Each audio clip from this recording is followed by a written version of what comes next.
এই জন্য আমার যুবক ভাইরা শুধু তাই নয়, আল্লাহ রাব্বুল আলামিন বলছেন রোজা এমন একটা বন্দিগি, যেই বন্দিগিতে আল্লাহ রাব্বুল আলামিন আপনাকে মুত্তাকি বানাবে। কথা বলেন ঠিক কিনা? আমার নবী আপনার নবী বলেন আস-সাওমু জান্নাতুন, রোজা হলো গাছের ডাল স্বরূপ।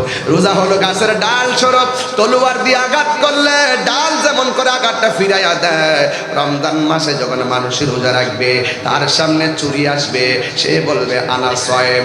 তার সামনে জিনা আসবে, সে বলবে আনা সায়েম।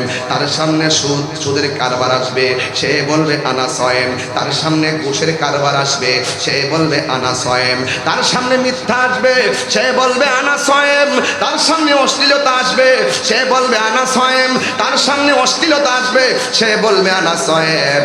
যাবতীয় গুনার সামনে রোজাটা ডাল হইয়া দাঁড়াইয়া গুনাহগুলোকে প্রতিহত করবে। আরো বড় করে বলেন আল্লাহু আকবার। এই জন্য বলেন এই রোজা আমরা চাই কি চাই না?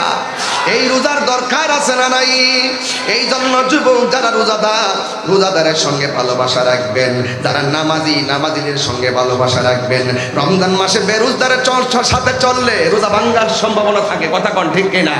কারণ বেরোজদার আপনাকে কখনো সঠিক বুদ্ধি দিবে না, আপনাকে হারামখোর কখনো হালালের সন্ধান দিবে না। কথা বলেন ঠিক কিনা বলেন? নেশাখোর কখনো আপনাকে ভালো পথে নিবে না। ওই বন্ধুটাই উত্তম, যেই বন্ধুটা আপনাকে নেশার মাঠ থেকে মসজিদে নিয়ে যায়। কথা